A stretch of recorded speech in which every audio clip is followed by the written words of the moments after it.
Resources are anything which is there in nature. So man makes use of resources. Now how does resources and development, the topic itself tells you, what is the connection between resources and development? A country's development is based on the resources it has. Okay. So now what happens is, how did the Britishers came to India, they were attracted to India's resources. They made use of India's resources for their development. Similarly, we see any country make use of their resources and develop. So that is why the topic is resources and development has a connection. Now we have to classify the resources. What are resources? Resources are anything which is available in nature. Now here, resources are, there are different types of resources. They are natural resource, we have got human resource and human made resource. What is natural resource? Natural resource is anything got from nature. The examples are, from land we get resource, the water, the forest, the wildlife and minerals. So these are all natural resources. Now we have got human resource. What are human resources? Human resources are the important resource. Humans make use of all these resources and develop the country. So humans are a part of resource. There are the human made resource. Humans make use of the resource and make use of technology and they produce things. Example, they make buildings, they create transport, communication, network, and so that is why it is called as human made resources. So recap again. So resources are classified as natural, human and human made. Okay. Now what is a resource? Anything which is available in nature which can be technologically accessible. What do you mean by technologically accessible is you use technology and access the resource. Then it should be economically feasible. It should be feasible to the people and the nature. And culturally acceptable is something the community accepts. So it should be technologically accessible, economically feasible and culturally acceptable.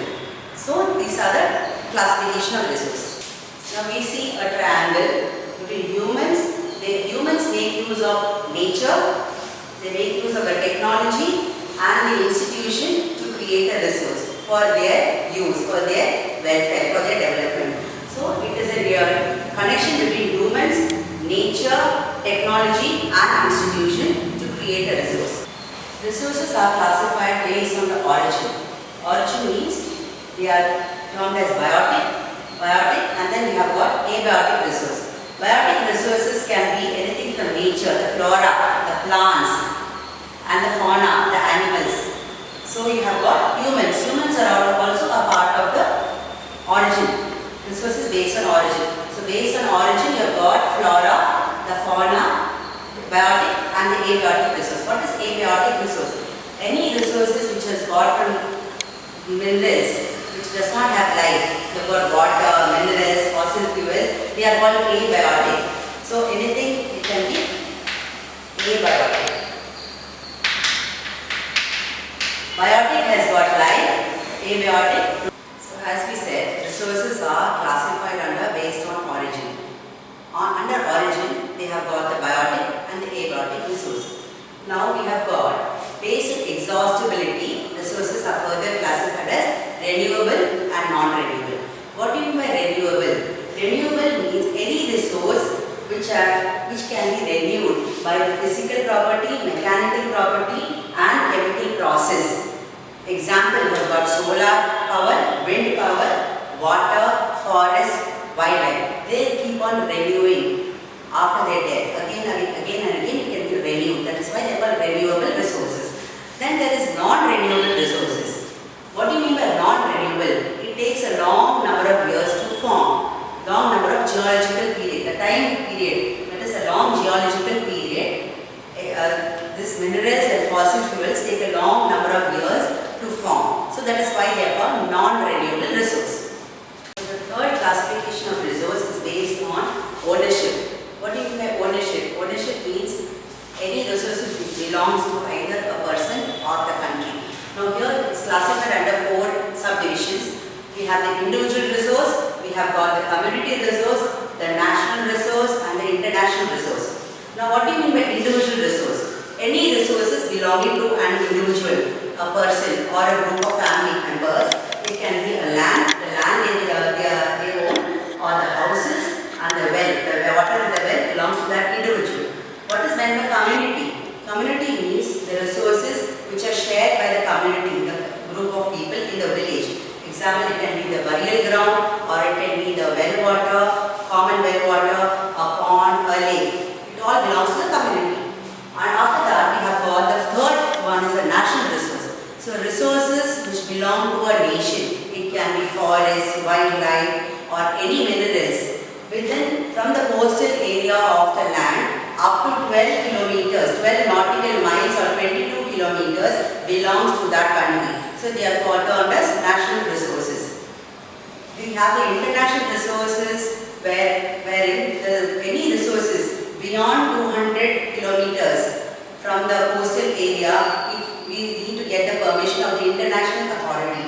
That is, it belongs to the exclusive economic zone. It cannot be mined or taken by the country. We only need the permission of an international agency. The fourth type of resource classification is based on development, the status of development. What do you mean by status of development? Some resources are not mined, they are not found. Some are already developed. So based on the status of development, you have got the potential resource.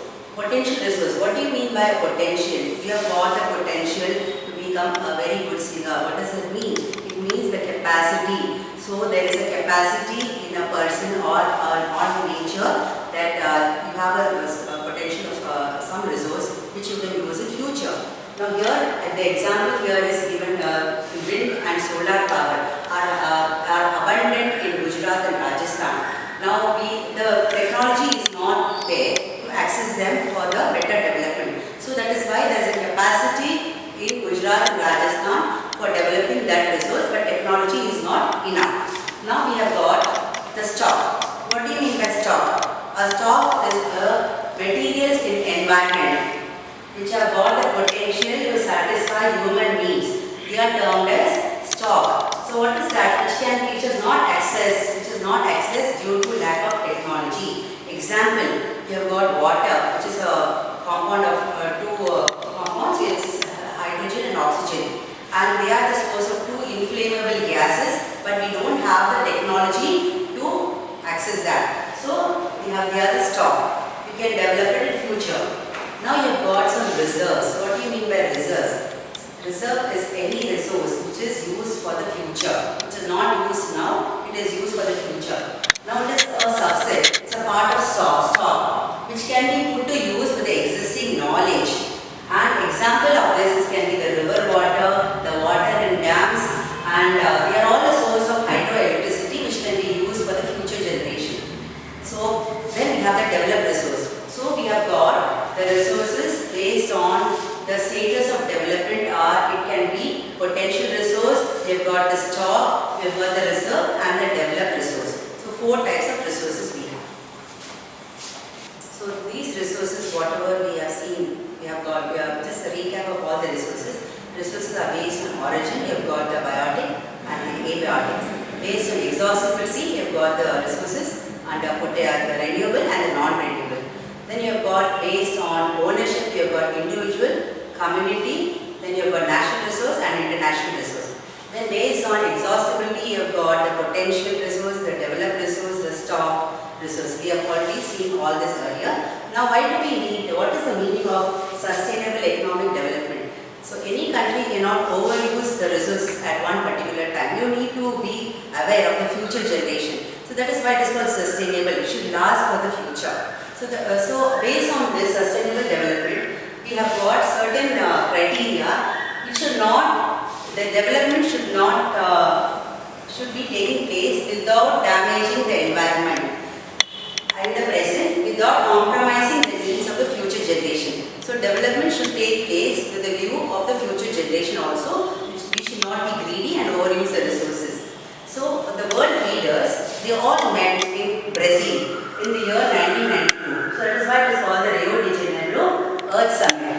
It is for the topic was sustainable development. So which is for the 21st century. More than 100 world leaders came together and they attended the International Earth Summit in Brazil to protect the environment. That was the goal of the summit, to protect the environment and tackle the socio-economic development at the global level. Then you have got, they all signed, the 100 world leaders, they all signed the Agenda 21. What is meant by Agenda? Agenda is a rule under that Earth Summit where they all signed an agreement to protect the environment at the global level and to combat environment damage. You should see that the resources are not overused and should not lead to damage of the nation. To tackle poverty